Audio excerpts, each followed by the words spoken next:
welcome to yet another interesting session. Such a joy to see you all. Yes, please like, please do share the link. Let your friends and team know that we are live Saturday afternoon to watch something special. There's a lot of learning for all of us today. So I quickly encourage you to please like, share, and let's get going.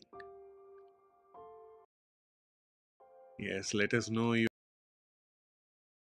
ping in the comment section. Yes, good afternoon. Okay, fine. So please like, please keep commenting, and please do share. So very good afternoon, everyone. A warm welcome to all our students, working professionals, leaders, and also the members of iLead family joining us live today. So this is 4T, the Tax Titans Talk. 4T, the Tax Titans Talk, a leadership series by iLead Tax Academy, where we bring you real stories from real industry leaders. Not theory, not textbook knowledge, but really lived experience. This is not the story about iLead. This is not the story about the company that they are working for. This is a story just about that particular leader, how they grew in their particular career. At iLead, we believe that careers are not built only through degrees, they are built through clarity, discipline, mentorship, and exposure to the right leaders. Okay, and that is exactly what 4T exists, the Tax Titans Talk. Now, for those who are joining us for the first time, I'm Nandakumar KV, founder and CEO of iLead Tax Group. We run two focused verticals, iLead Tax Academy, where we train students into US taxation, bookkeeping, payroll, and lead them into global licenses and certifications. iLead Tax LLC is my other business, where our US practice firm, where we handle real tax compliance planning and advisory work for individuals and small business owners in the USA. Our mission is simple: to build globally competent professionals from India and across the world who can serve international markets by taking ownership and delivering excellence. Okay, so and today we are truly honored to host a leader who represents scale, strategy, and global capability building. Our guest today is Mr. Vishal Agarwal, Executive Managing Director and Head of India Offices at Citrin Cooperman India. With over 2 decades of experience in global professional services, Mr. Vishal has played a key role in building and scaling India capability centers, leading US facing tax and advisory teams, driving operational excellence, and transforming India's position in global accounting. Yeah. As we always say at iLead, "Main Naya Bharat ka chehra hoon." I think Mr. Vishal is also the face of New India. So he's not just a finance professional, he's a builder of systems, teams, and leadership pipelines. And this is exactly why this conversation matters. Okay, so join hands with me in welcoming Mr. Vishal Agarwal. Mr. Vishal, thank you so much for taking time out of your busy schedule on a weekend to join us today. So we are truly grateful to have you on 4T. So welcome to the iLead 4T, the Tax Titans Talk.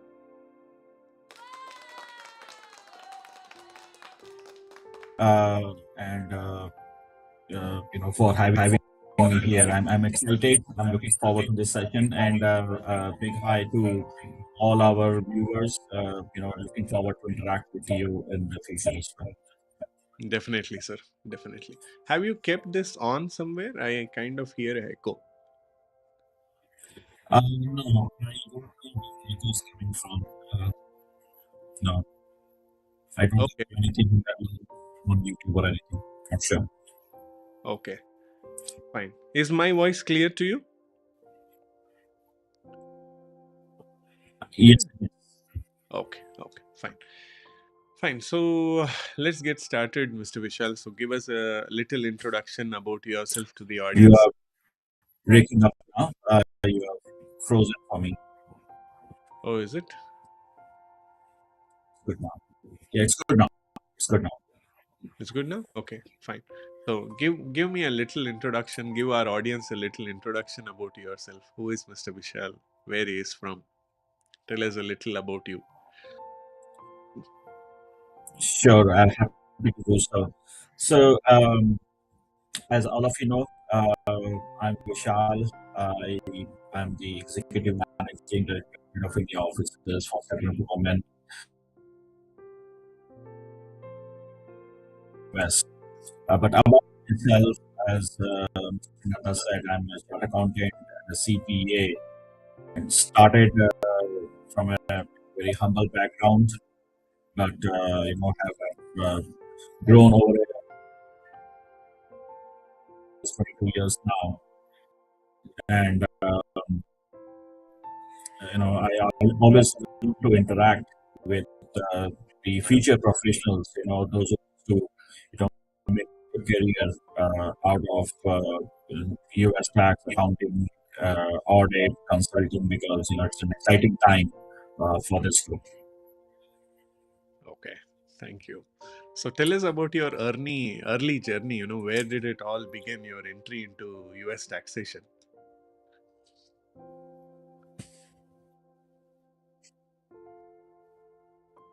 Can you hear me, Mr. Vishal? It's an interesting story. Yeah, please do. In 2002, so January 2003 is when I got to know I qualified as a chartered accountant. And I was pretty young. I was 22 years old at that point in time. And obviously, as a new chartered accountant, the expectations from the family was that I would join a corporate house or a bank, because at the time the private banks were really growing. But honestly, it was, and I was looking for something different, something that would be more technology related and things like that. So I ended up at the Institute of Chartered Accountants office in Kolkata, where they had the list of all the job openings, and I was looking for it. There was one advertisement that they were looking for chartered accountants for US accounting and tax, and it was like something different. In 2003, I'm sure nobody would have heard about, there is something called US tax or US accounting done in India. And the only UI in Deloitte, they started in Hyderabad and Bangalore. So I being from Kolkata, we had no clue, or I had no clue about it. So I had my folder in my hand, and the office where they were interviewing, it was a walking interview, was kind of less than a kilometer from the institute. So I showed up there and I was interviewed, and they selected me. Uh, and I asked them what it is about. They said, we work with the small CPA firms in the US who send their clients to our and they were setting up a new team together. So sound it looked like very interesting to me because different from what everyone else was doing, and I took a risk, had the courage to do something different, unconventional, which I always encourage or anyone I talk to, or upcoming professionals who aspire to do something in their career. That take risk, try to go unconventional. If you feel confident, give it a try. You never know what turns out to be. So that's how it started. We were a 20-member team when we started. 2003, worked for 4 years over there, learned the tricks of the trade, and then fortunately, I don't know how, PPF and offered me one degree, and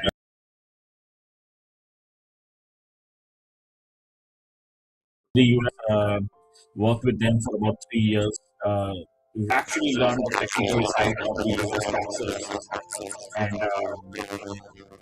came back to India after that, joined PwC, because PwC in Kolkata, they were starting their office to support US taxes, and then helped build a team over there.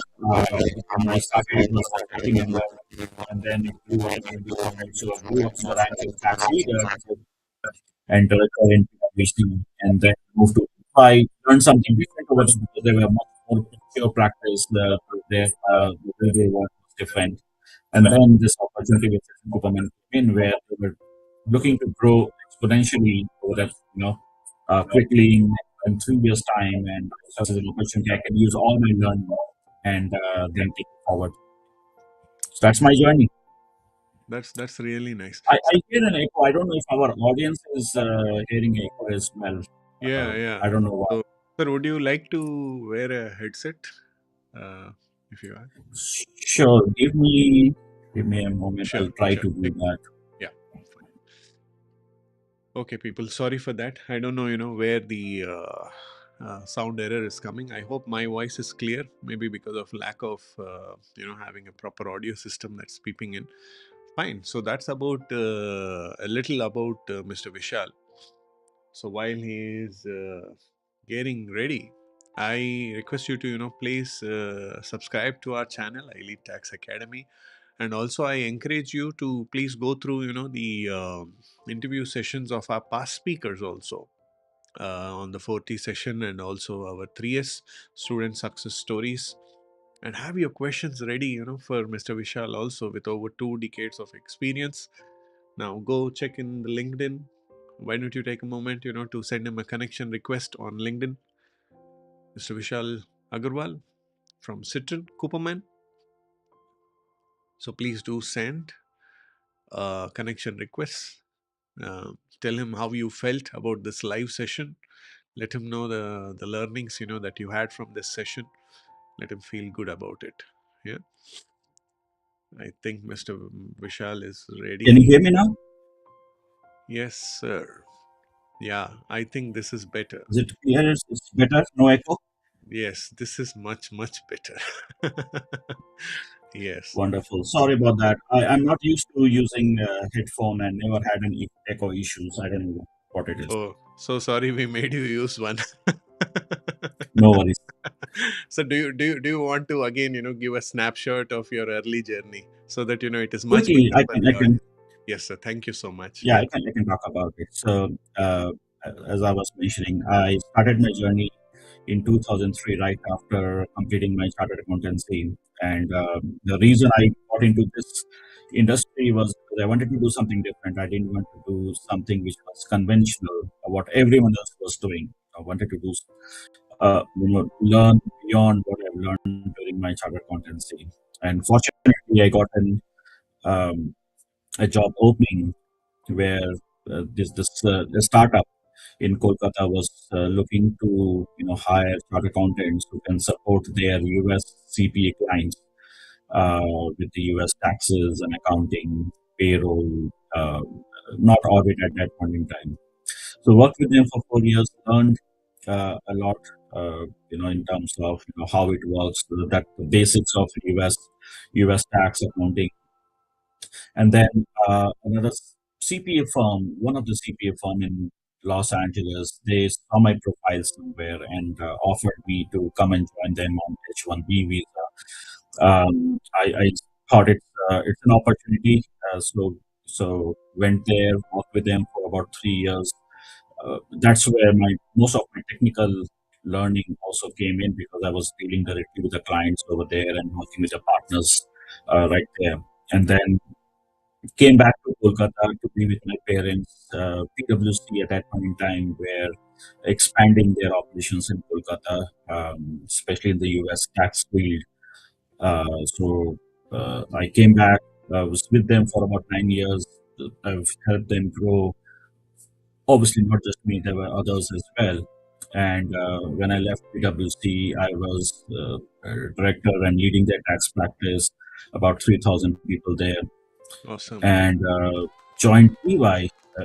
The reason being, EY was much more practice, very mature, and they were doing a lot more and in a different way. So wanted to learn again as to know how it is different, what else can be done in this field. Uh, and I was heading their Kolkata office, about 4,000 people between tax audit and advisory. So Spent about 4 years there, and then this opportunity with Citrin Cooperman came, and it was very attractive. Even though if you compare, it's a much smaller firm compared to the big fours, but right now a lot of middle market firms are growing exponentially in India, and I thought it's a perfect opportunity to bring all my experience that I gained over the last 20 years and help the firm grow. And we have seen exponential growth in Citrin Cooperman as well, more than tripled ourselves in last 2 years. So that's my journey. Also, when I was in Los Angeles with this firm in the US, I did my CPA over there because it's very important that that helps get the credentials that is needed to do your job. Absolutely, absolutely. What inspired you to pursue a career in taxation? So it's not just the taxation. Like I said, as I was doing my CPA. It sounded boring to me, honestly, even though I was pursuing it. And honestly, the the tax the the, the exam for tax in CA, I was actually struggling with it. But what inspired me is I think I mentioned it was something different, very different from what I have learned during my chartered accountancy, and uh, you know being aware of the trends to what new can be done. Something different where not everyone is doing something unconventional stuff, where nobody is traveling. It gives you an edge. That gives you an edge where you can be ahead of the others in the curve. And then that inspired me to take on this role. And it was different. The urge to learn what's happening. We all know what's happening in India, right? When we do our MBA or BCom or whatever, as to Indian accounting, audit, tax, in whatever way, the urge to learn, okay, what's happening in the US, how it works over there, how it is different. That inspired me to let's uh, pursue this. There's always this if it doesn't work, there's always an opportunity for me to take a step back and then go back the conventional way. But the risk at taking appetite, I was young. It's always easy to take a risk at that point in time. Rather than when you are 10 years into your career, it's very difficult to turn back and start something new again. So Mhm. that inspired me to do US Nice. taxes. What was the company that significantly shaped your leadership path? I cannot pinpoint on one. I think each company, gives you learning. It's very different. So I'll give you an example. Say when I joined PwC, it was growing. Obviously, they have a large volume. Being the second largest accounting firm in the world. But when you set up something new, there will be challenges, right? And that helped me or gave me the confidence that I can deal with multiple stakeholders back in the US, who has different working styles, different challenges that they themselves are facing. And in India as we're growing and building more people, that gives us a lot of challenges as well. So it gave me confidence to deal multiple challenges at the same time and still be on the path of growth and still be strategic, understand uh, how we can resolve the issues that comes on a daily basis. So it shaped me to be a better, I would say, a leader in terms of managing the stakeholders, managing the quality, managing our own people. Uh, the technical stuff back in the US was different because that makes you a leader as well. Let me clarify one thing. I think we all feel that a leader has to be someone who has thousands of people reporting to him or her.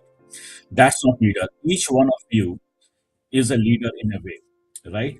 You lead your way, you lead your dreams, and that's how that makes you a leader. Even if you have one individual working with you, you are a leader. So You can be a technical leader, you can be an operations leader, you can be a communications leader. So each place, gives you an opportunity to learn and to be a well-rounded leader. Absolutely, sir. What were the biggest challenges in your early career, those days when there is no AI, no much Google and all? What were your biggest challenges? See, I would say there are challenges. There were challenges every day. There is no fun in doing something when there are no challenges. The biggest challenge initially was to how do we deliver quality? How do we learn uh, the US tax or US accounting in India? Because understand that we our schooling system and our professional journey, you learn something, and then when we join an organization which is doing say US taxes, there's a lot of unlearning that you have to do, and then learn something new. The challenge was to convince my team to say that whatever you've learned, it's not that it's redundant, but you still have to learn more. Because when somebody joins an organization, they always feel that, hey, I am a chartered accountant, I am an MBA, or and I know I've qualified, so I don't have to learn any more else. I can just simply come in and start doing something. Yeah. But when we ask them, hey, no, you have to go back, you have to learn a lot. Maybe the first couple of years is just about learning. That's where they take they feel like, hey, did they make a mistake? So convincing them that this is not taking you back, this is just a journey ahead, this is how it is, and then getting the quality work from them is always a challenge, especially the new team members who join, because they have to be patient, they have to really focus on what they are doing. It's very easy to distract. So those things were really challenging, especially when we were starting this journey. That's nice, sir. Today, when you are looking, as a executive managing director from that particular perspective, what do you think differentiates a manager from a transformational leader? Because many people want to become like you. So, if they are currently in a managerial role, how can they transition themselves into a leader? It's very simple in one way. A manager is always just an executor of what is told. That you do this, and then that's what you just manage your team. This is what I'm expecting from you, and then you just execute it. That's a manager. A leader has to be a visionary. Is to think beyond. I'm not saying that you don't need to execute. We have to execute. Even we get that okay, we have to do this and then all of that. We do it. That's our day job. But to be a leader, you need to have a vision. You need to think beyond what you are instructed to do, Hmm. or you have to think about what are the possibilities that can happen within your environment. Something different. Take the risk, or have that communication skills where if you have a vision or if you think there's something can be done, speak about it. Talk to people are who can partner with you to get it done. So don't be shy. I see a lot of time where obviously we all have so much of talent. I'm sure there's 2,000 plus individuals who have joined us today. They're all talented. We're all talented over here, but we limit ourselves to okay, what has been instructed to us, and then we do it accordingly, and we're happy to grow accordingly. But we all need to have a vision. We all need to think beyond what you are supposed to do and see what are the opportunities and try to get those executed. Just to give an example, obviously with AI coming, there's so much disruption around everywhere. There are individuals who feel that okay, what's going to happen? Will my job be there? Those are kind of a manager, kind of those who are just happy to be a manager. A leader would see with AI coming, what is the opportunity? How can I marry AI with what I'm doing right now? and come up with something different, it can shape the future. Those are leaders. Absolutely, sir. Absolutely. Yeah, people need to marry. Marry AI Yes. current work. Okay. I love that line. Fine. How do you maintain quality, culture, and accountability as more people keep coming into the organization? How do you do that? When someone every Monday, in my organization, when we do onboarding, almost every Monday we have at least 5, 10 joiners, Hmm. and I make sure I'm meeting them on day one itself because setting the tone is important. Uh, these are the few things that I always talk to them about. Number one, from quality perspective, when you are sending your work to say a manager in India or in the US or anyone to review your work, do not feel that there is someone who's reviewing your work, and if you make a mistake they will catch it and then you can amend the thing, whatever errors you have done. Always feel that you are the last person looking at that tax return or the financial statement or whatever your deliverables are, and nobody else will be looking at it. Even though we know somebody will be looking at it, but it should be the way that you are the last person looking at it. The person may be reviewing it, may not be able to catch an error. So Hmm. make sure that the quality is good and it is going directly to the client. If you have that mindset that you are the last person looking at it and make sure that everything is correct, that will help deliver quality. If you always feel that there's someone looking at it, if Uh, I make an error, somebody will catch it. It will never. It's a cycle. So have that mindset that you are the last person looking at it. From the culture perspective, uh, the issue with culture is we are too competitive. We compete with each other for no reason. Just for example, if two individuals are joining as a staff at the same time, there is a competition, or they feel that there is a competition that I should first be the first person to get promoted to senior, and if someone else gets promoted, it's a failure on my part. There is no failure, right? yeah. 1 year here and there doesn't make any difference in your career. Career lasts for about 35, 37 years, depending on when you join.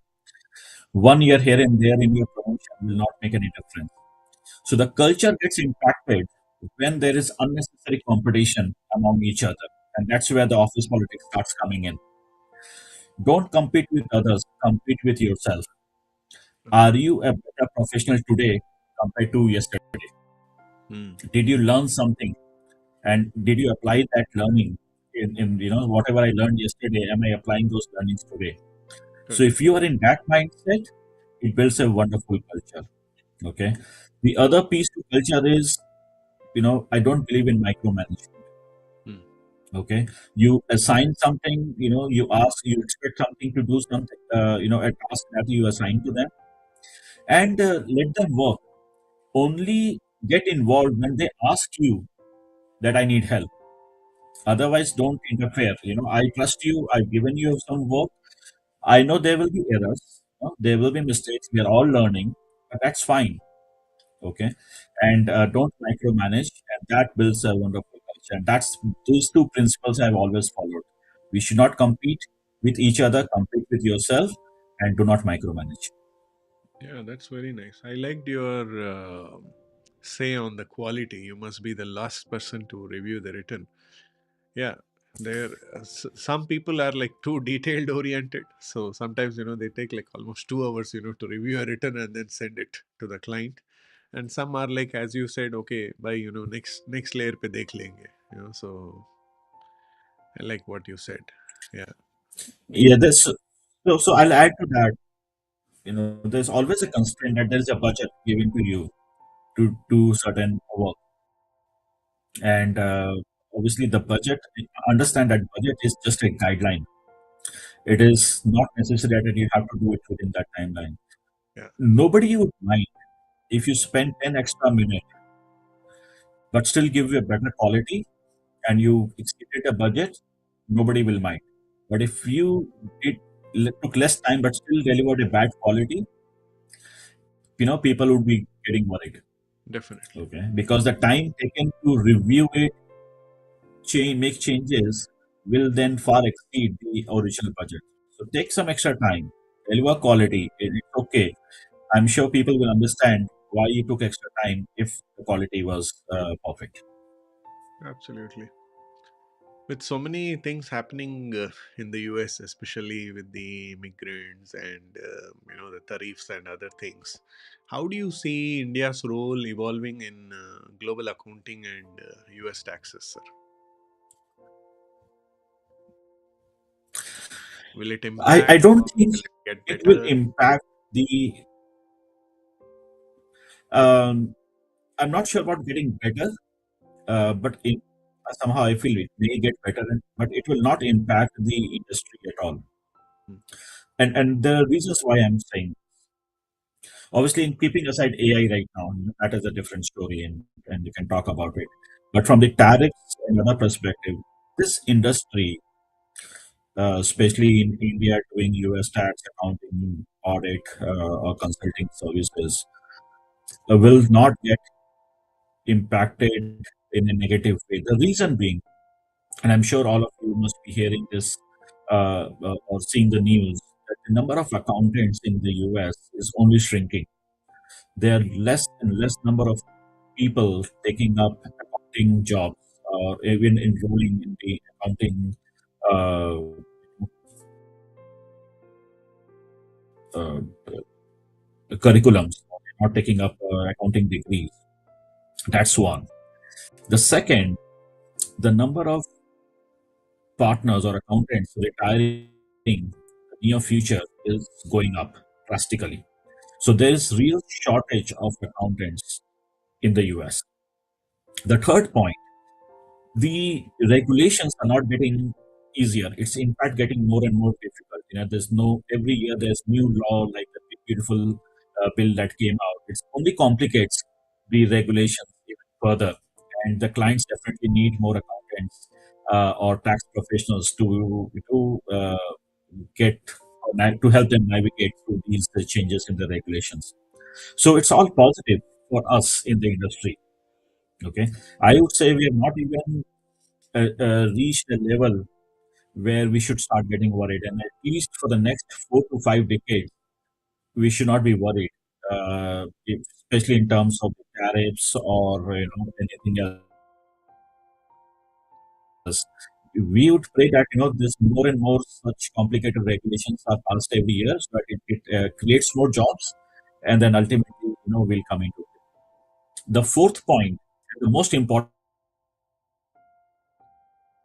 the accountants in India across the world, that in India, accountants, the talent is phenomenal. So all of you should be proud of it. All of us should be proud of it, and make good use of our talent and and apply it to get good opportunities to work with the US firms, clients. Okay. Okay.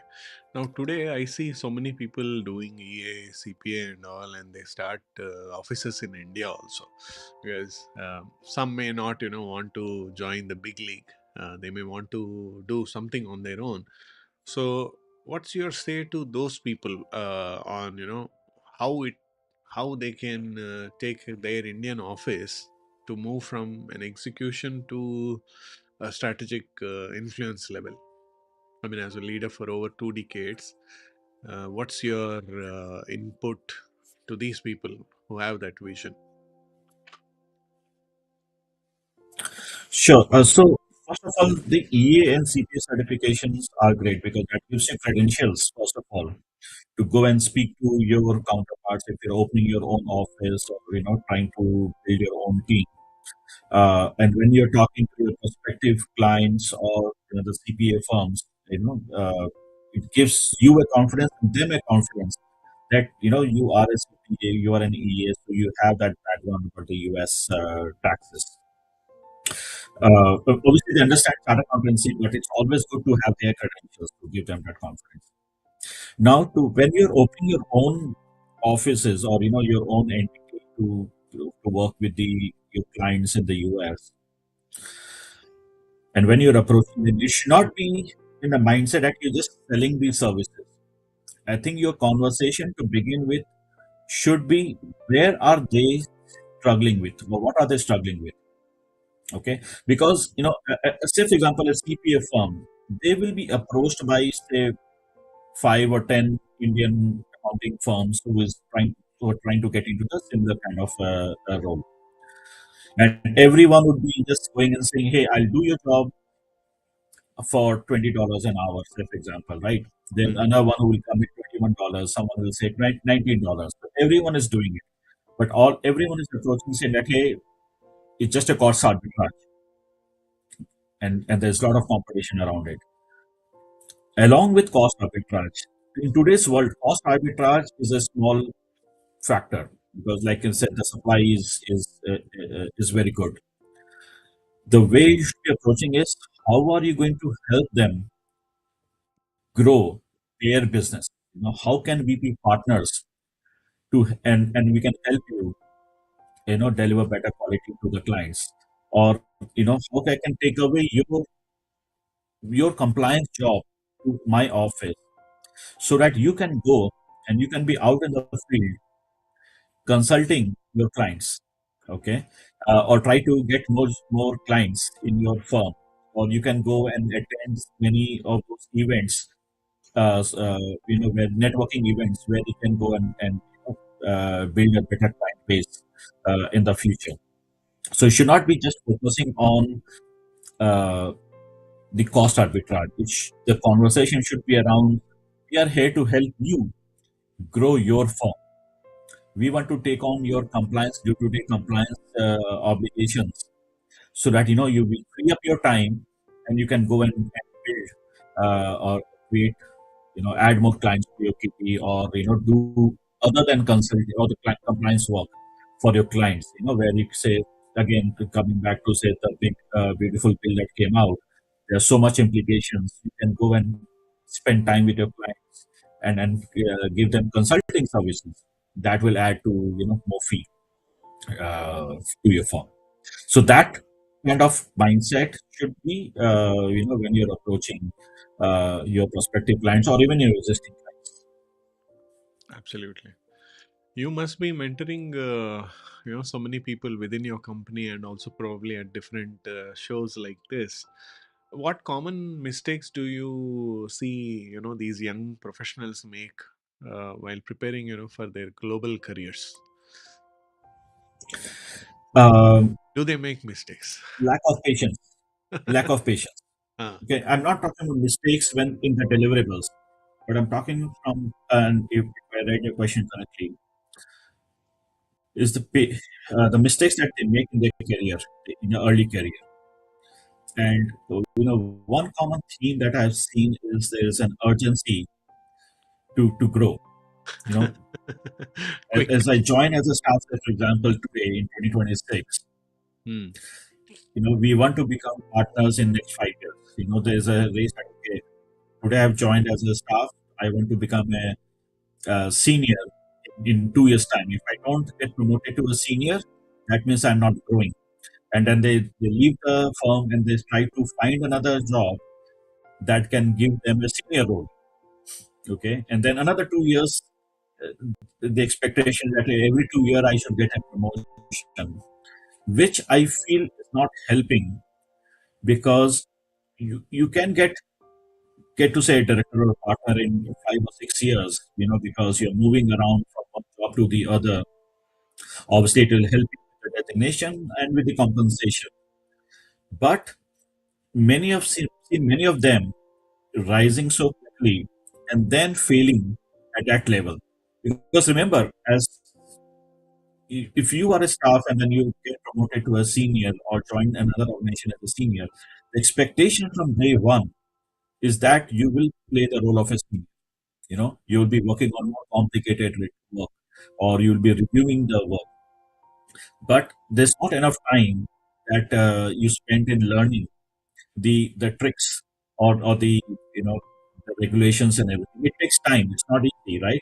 Be it US tax, India tax, or whatever. It's a complicated area. There are like thousands and thousands of regulations that we need to know and get technology and everything.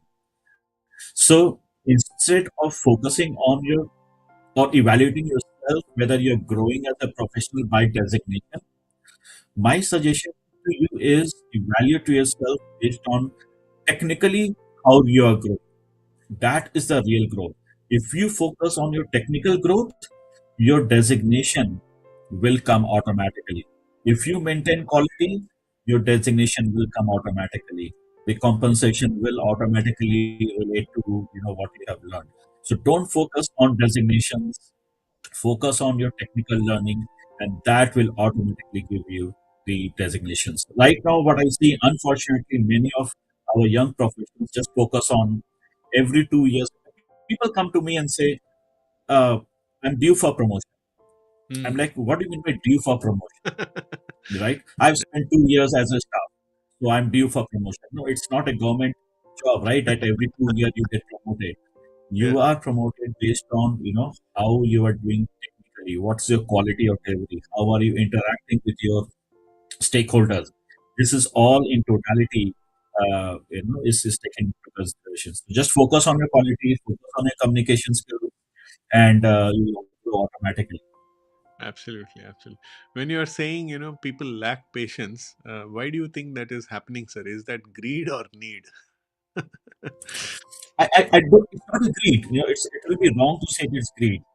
So if I go back to my previous comment on the culture, we're just competing with each other for no reason. Okay. So I'll give you an example, and I keep talking about this a lot. Say a performance cycle happens in an organization. Okay, and I got promoted. I got a good hike. I got a good bonus. I'm very happy. And then I get to know that there's another colleague who got promoted as well, who I thought is not great. Ah. Okay, because both of us are staff. My happiness turns into a great sorrow where, okay, hey, I got promoted, I'm happy, but I see others getting promoted, or I'm not getting promoted, I see others getting promoted. That competition, is creating this issue, and that's where there's the patience is missing out. Guys, don't compete with each other, compete with yourself. I'll tell you, this will give you a long run. It's a marathon, it's not a sprint, right? A career, like I said, last on an average a minimum of 35 years. Hmm. You start at 25, retire at 60, that 35 years. You have to see long term. The initial few years, you should only be focusing on learning technical stuff.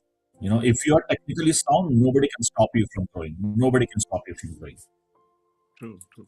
And what do you have to say to those people, who learn little and then try to leave the company, especially the time, when company wants to promote them or give them a better leadership role, they just, hop on for a 2 or 3 years or max 5 years, and again, they leave. So what's your take on those people?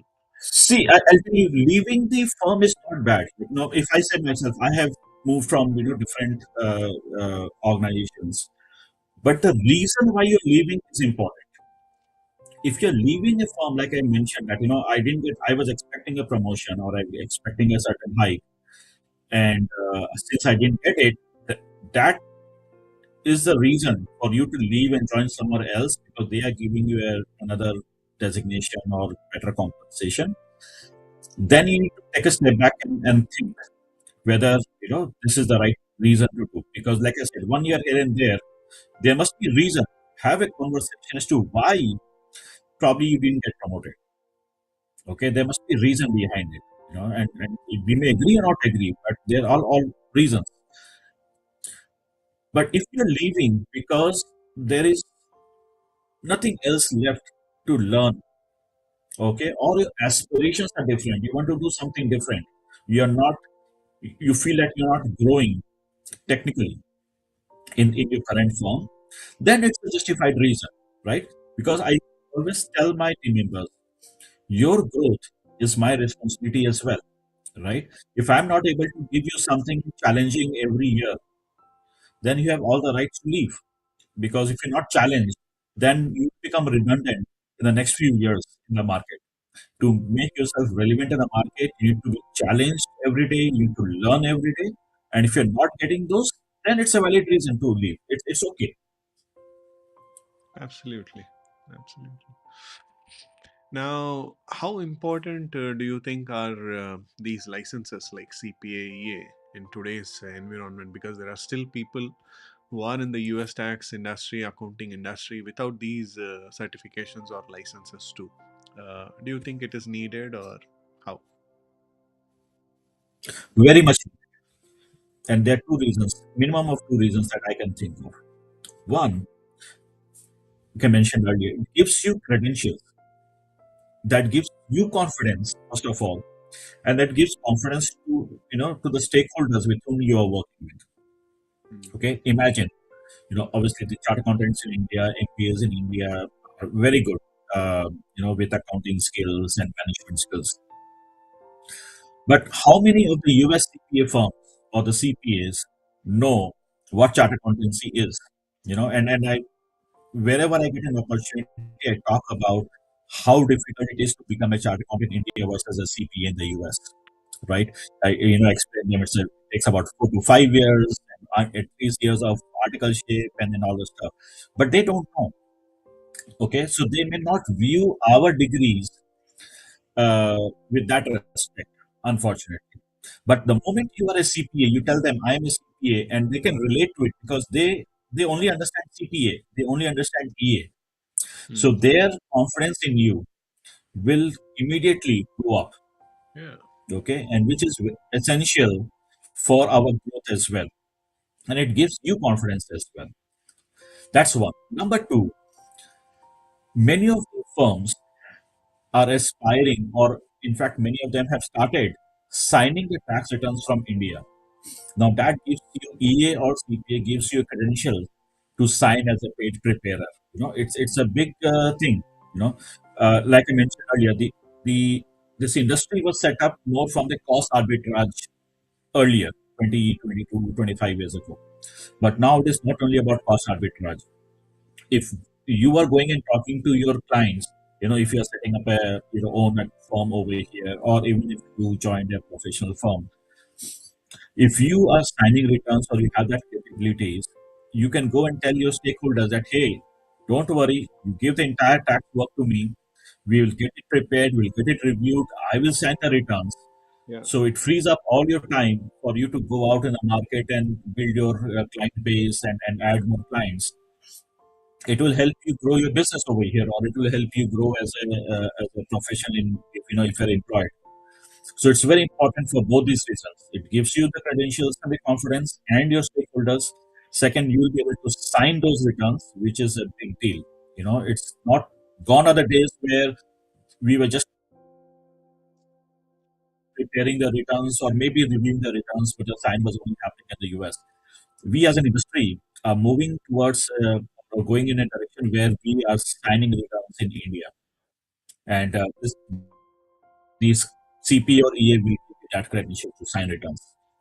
absolutely. And with the AI and automation rising, how do you think the accounting or tax professionals should prepare or upgrade themselves? Because for most of them, AI means chat GPT only. So, do you have any tools in mind which AI is not just ChatGPT. absolutely, sir? Yeah. Yeah, So, AI do you is just have not any ChatGPT. tools in Number mind one. which you want to share with the students or the professionals watching here?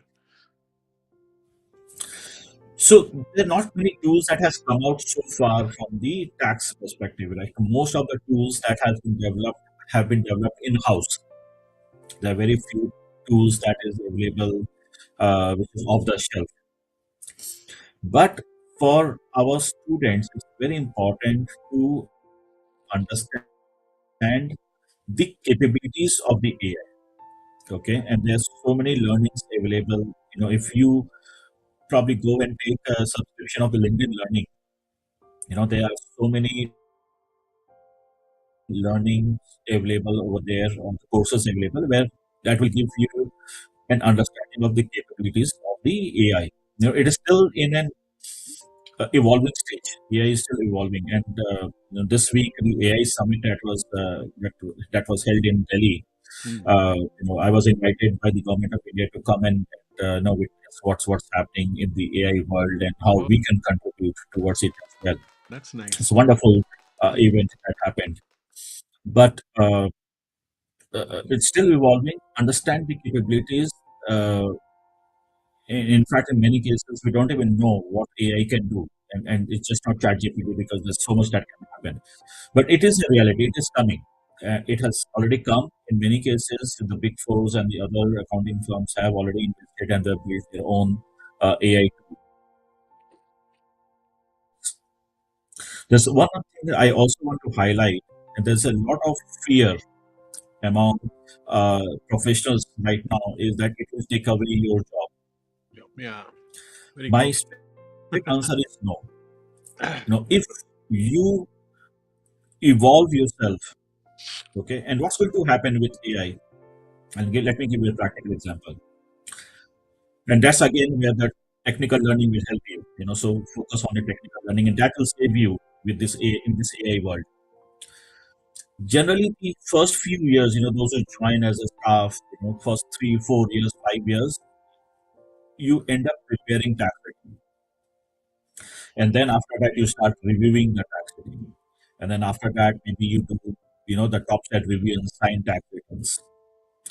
With AI, most of the preparation will be done through AI.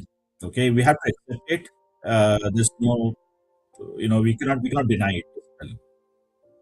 But if you are technically strong and you change your learning the way you learn, what will happen is you'll start your career with reviewing those returns because remember, if a return is done through AI or any deliverables, you still have to review it.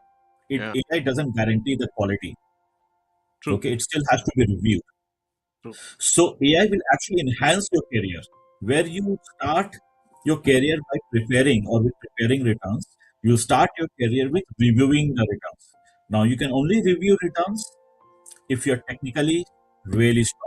Yeah, And that's where you need to focus on, right? So all my conversation, you can understand it's all related. Be technically strong, and if you can start your career as a reviewer, you don't have to worry about your jobs.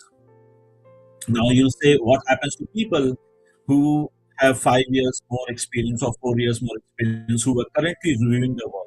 They're doing the detailed review. They will do top side review. They will sign returns. yeah. Okay. Again, that's where the credentials comes into picture. That's where it's important. You do your CPA and EA credentials. Get those certificates, Hmm. please. True. Now, those who were doing the top side review or who were signing returns, what will they do? They will do consulting. And that's again, to be a consultant, you need to be technically very, very strong. Not only technically strong, you also should know what new regulations are coming, what's happening in the industry. Correct. Okay, if you have a manufacturing client, you know what's happening in the manufacturing industry, what regulations are impacting manufacturing industry. So it is only going to enhance your career. You'll grow faster, okay, but you need to be technically strong. Absolutely. I think people, you must listen to this. Uh, People who are working actually in the 2025 USA tax season. Very, very vital points Mr. Vishal is sharing with all of you here. Actually, you can grow fast if you can leverage AI. Uh, the level that you are in, that's what he's saying, that it will be upgraded. Instead of a preparer, you will be a reviewer. Instead of a reviewer, you will be a signer. Instead of a signer, you will work as a consultant. I personally feel happy, sir, that even CPA has this TCP, tax compliance and planning, and even in the EA syllabus, now advising the taxpayer is a section that they have introduced. So, because I see, a lot of reluctance from the students also when I tell them, because we offer internship opportunities and all, when we tell them you have to talk to the client, I understand the initial fear and all, but even after being in the system like for 90 days at least, uh, there is a kind of resistance, reluctance, in talking to the client. Arey, क्या मैं बात कर सकता हूँ, and things like that. They want preparation, review, filing, whereas there is no much interaction with the client. But I encourage them to have that conversation, because any relationship will only prosper when there is communication, even with God. That's why we have prayer. So how much more, a client. So what's your say on that, sir? I mean, working on the communication side with the client. The most important, one of the most important aspect of our career is communication. Yeah. Obviously, I understand it for many of us, including myself. And you may hear me right. My English is not perfect. Okay, and it's okay. The importance of communication is not about having a good English. The importance of communication is whether you were able to convey your message, to whoever you're talking to, and don't worry, if you make mistake, it's fine. Nobody is going to judge you based on how you're communicating. But you need to talk. You need to, make sure that you're conveying your message.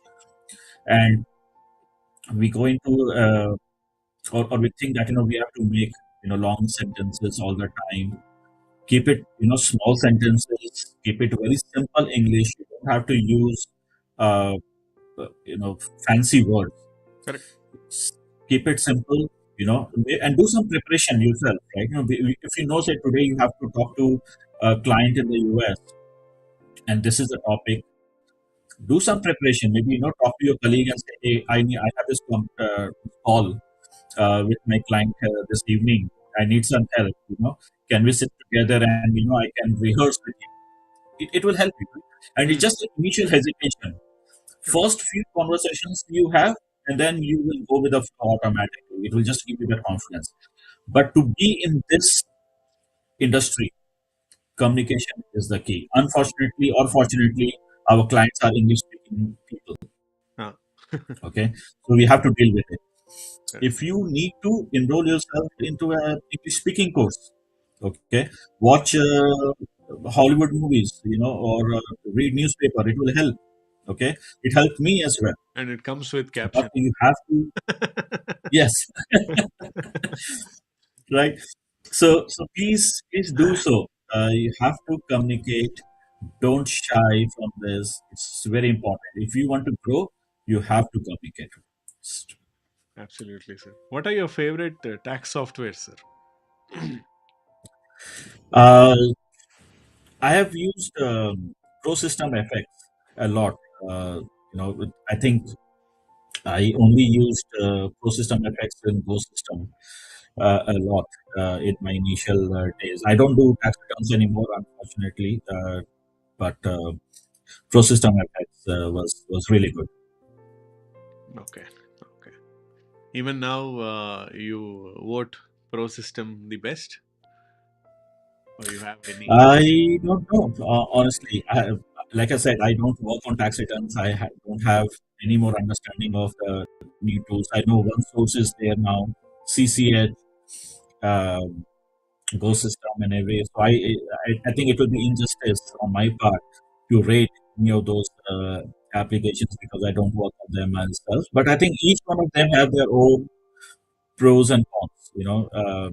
Like Pro System FX used to prepare federal and state tax returns at the same time.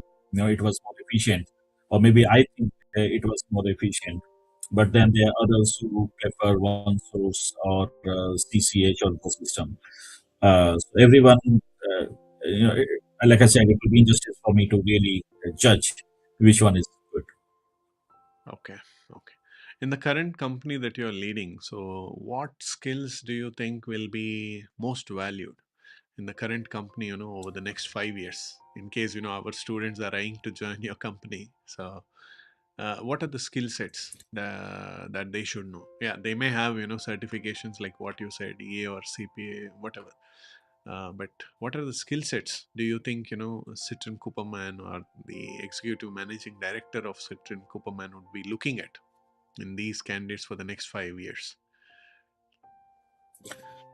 Uh, when I interview our future, team members or the candidates, and even my other leadership and other team members who does the interview, we only look for one thing. What's your aptitude to learn? Do you have that uh, zeal to excel? You're not looking at uh, just the time, okay, or you're not taking this job as a stopgap arrangement. You're looking at this as a long-term career. Are you willing to learn? Do you have that attitude? Because it, the right attitude, or if you have the right attitude, you will learn automatically. But someone who is technically very strong may have certification but doesn't have an attitude to learn, or feel that he or she knows everything and there's no need for them to invest in learning. That's where the challenge is. So we even if somebody is technically not very strong but has an attitude, and I think, or we think that we can train this individual, we'll be happy to bring them on board. Yeah, because you were talking about attitude. Some of the things that I noticed is like once people get that experience, like 3 years, 5 years, some of our best team members, let us say. Now, others also elevate and grow themselves to that particular layer. But these two or three are not able to work in synergy. Uh, you know, maybe ego or some clash happens there. So, what message you have for them and for the leaders who handle them? How to reduce that Sorry, friction can you and repeat that? raise I didn't grasp it. Can you repeat that question? I didn't grasp it. what I was trying to say is like let's say there are people in the company who joined as freshers and then they grew to manager level, and things like that. Earlier, when they were working as a independent contributor, maybe they were more obedient or as a team member and all. But once they are becoming a team player or a team leader, the synergy between two or three team leaders is not fine, which is hurting the manager, or the synergy between the two or three managers is not fine, which is hurting the main leader. So as somebody as in the leadership role for over 2 decades, I wanted to hear from you, what is your say to those people who don't work in synergy, and what is it that you want to say to the leaders who handle those kind of members? See, Not sure if you there will be differences experience of opinion. that. Not sure if you No, experience no, no. that I yet. no. It happens everywhere, and it's common because our industry is a people-oriented industry, right? We don't deal with machines. We deal with individuals, and each Right, correct. individual will have their own opinion. They will have their own style, and yeah, and maybe like there will be competition for no reason because we're all human. So it is there everywhere. My message to them is it's absolutely fine to have your own opinion on certain things, right? I may feel, say, there's a challenge, that we're trying to solve. I may have my own opinion as to how it can be solved. Someone else may feel that we can do something different, and that will solve the challenge. And that's where the discussions happen, right? That's where we're trying to bring everyone together so that we hear from each one of them and then try to come up with a common solution, which may not be as per my liking. Okay, Hmm. I may have given a different opinion or different solution to it, but someone else's solution was, say, for example, chosen for whatever reason. But once we come out of that room, we all have to focus on what was decided. Okay, even if my solution was not chosen or not. Okay, if we follow that route, it will help. Sometimes it may happen that my solution could be chosen, someone else's may not be uh, selected. So once we come out of that room, we can debate inside that room as much as we want to. But once we come to a conclusion that this is the way we should go forward, and once we are out of the room, we should focus on it. The other piece also is don't show your team members that, hey, this is not as per my decision, but I'm just doing because the management decided to do it. Once you are out, you are part of that decision making process. You are part of it, and it should come out as if it's a collective decision because everyone is smart. They understand that there are differences and they take advantage of it. You don't want anyone to take advantage of your emotions at that point in time. So once you're out of that room, after a decision is made, it's a collective decision. We go with it, and we are doing whatever we are doing is the collective good of our people and the firm. That is the attitude that you should happen. It's absolutely okay to have difference of opinion. It's fine, but we have to go with a common thing. True, true. What drives you personally, sir? What inspires you to get up every morning and go guns? Uh, my people, my team, Oh, it inspires me a lot. Every that's awesome. morning I am excited Answer. to talk to my team, see their happy faces, hear their challenges, and see how can solve them. That keeps me, you know, uh, motivated all the time. It's the feel that we are doing or I'm doing something for my people, for my family, for the industry is enough to motivate me every day. Absolutely. Wow. Awesome. Awesome. I'm sure your team must be seeing this too. Do you want I to hope so. do you want to say anything about your family? The support from your family in being where you are now. My family has been super supportive. Even when I got this opportunity from uh, the US firm to move to the US. My parents fully supported me, knowing that I'll be gone for a few years. And, I would say at that age, anybody would like to have their son to be with them and support them. My father was the first one to say, "Hey, go, learn something, come back, and it will help you grow." So that was really supportive. Uh, my family has always been very supportive of me because in my role across PwC, EY, and now etc., and I have to travel a lot, so I have to stay away from my family. Almost every week I'm traveling to Mm. somewhere or the other, but they have never stopped me from uh, traveling, and they've always supported me when I'm away. They've taken care of the home, so it's been a great support from them throughout. How do you personally handle pressure during the tax season? Any tips you have for the people who are now working in the tax season? 12 hours, 16 hours. Uh, I don't know. I never. I'm not a person who take pressure generally, but I mean, one thing I accepted very early in my career that this is uh, what this industry is about. Okay, it is a deadline-driven industry, and our clients will always feel that they are the only clients sitting idle and will do their returns first. That's how the industry is. So the earlier we accept it, the better. The second is during the lean season when the returns are filed after April 15th and between uh, April 15th to say, for example, July 15th, where it's lean, make full use of it. Obviously spend time with family during that time with your friends, go out on vacation, plan in advance so that you don't have to worry about it. And Yeah, if you have plans, for example, you are in middle of March and there is a vacation planned in July or let's say in June, that will keep you motivated because if it's already planned, you are always looking forward to it, that it's coming. It's a matter of few days and then I'm going on vacation. If you have not planned it, then it may feel very heavy. Okay, so if you plan it in advance, it will help you.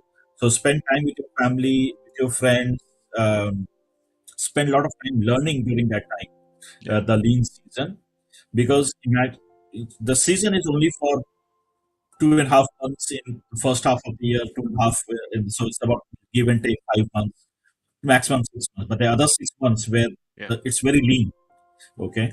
And if you make full use of it during that time, you will, I'm sure you will be able to handle the pressure of the deadlines well.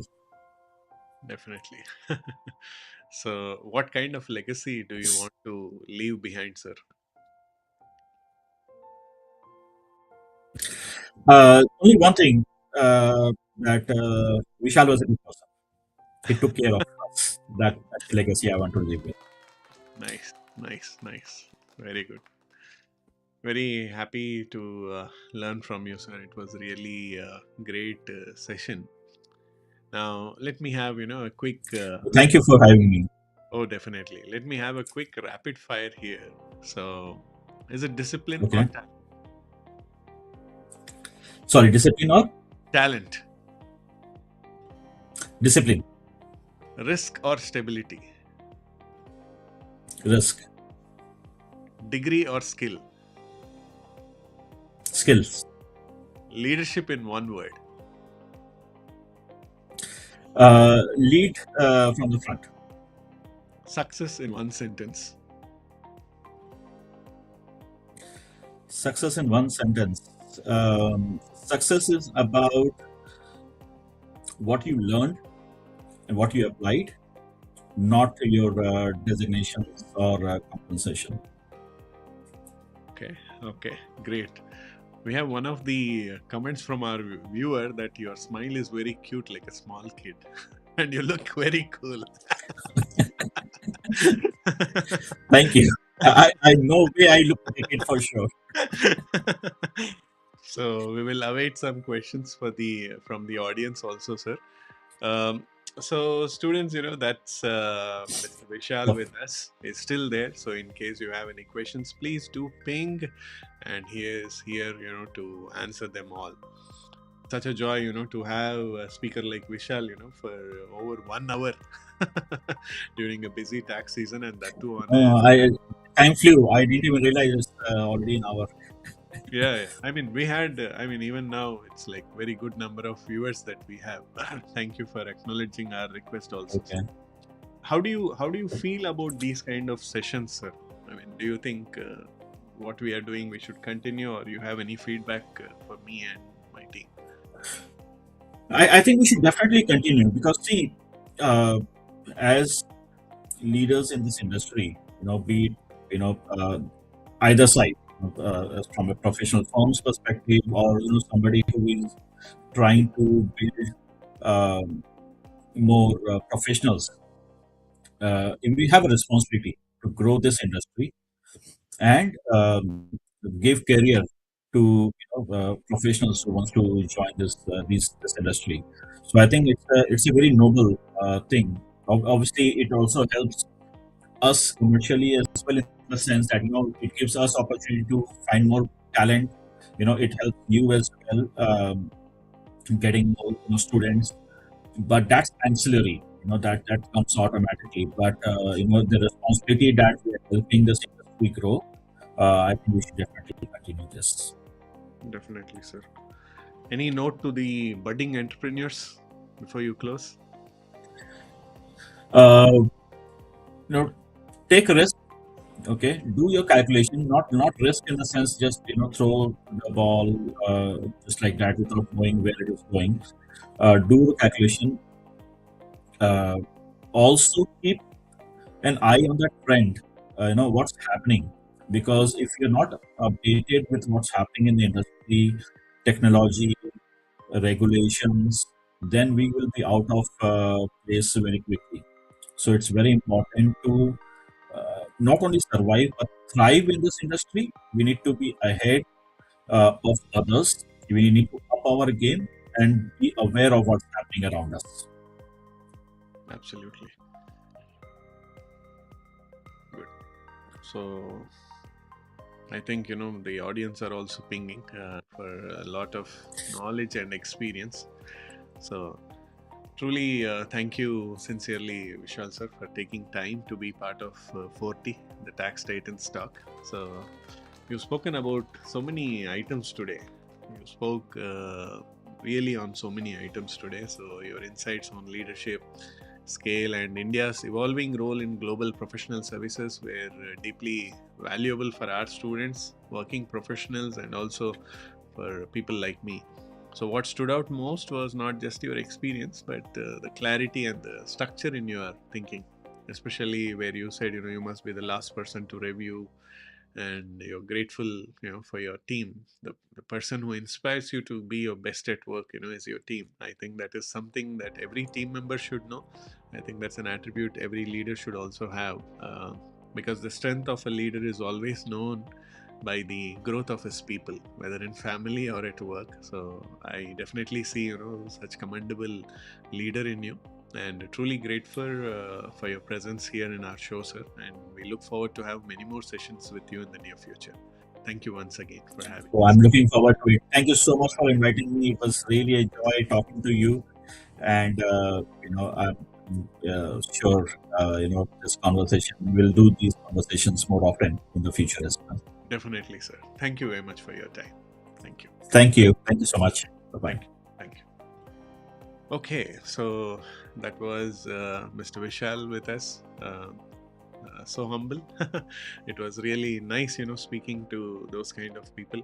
See, whenever we are running a show like this, if you're not able to watch it, at least, after a particular time, please make sure that you spend this time, to come and learn from these leaders. Not only Mr. Vishal, there are many people like Mr. Vishal that you have to spend time with and learn from. Not everything we can learn from AI. You need guru. You need a teacher, you need a mentor. That could be your father, it could be your teacher, and it could be leaders like this. Yeah. So if you have any other, tax titan in your mind, whom you feel, that I must interview in this channel so that their knowledge spreads, please do write to me. You have my WhatsApp number scrolling below, 994-957-9091, or you can also email me, asknanda@ileadtax.com, and my team will definitely, do their best to reach out to them. Yeah, it was really a wonderful session. I truly appreciate you people, taking so much time on a Saturday and learning from the leader. Please do like, comment, share, and do share me your insights on this program too. Yeah, can't wait to see you in the next program. Have a wonderful week ahead. Bye bye.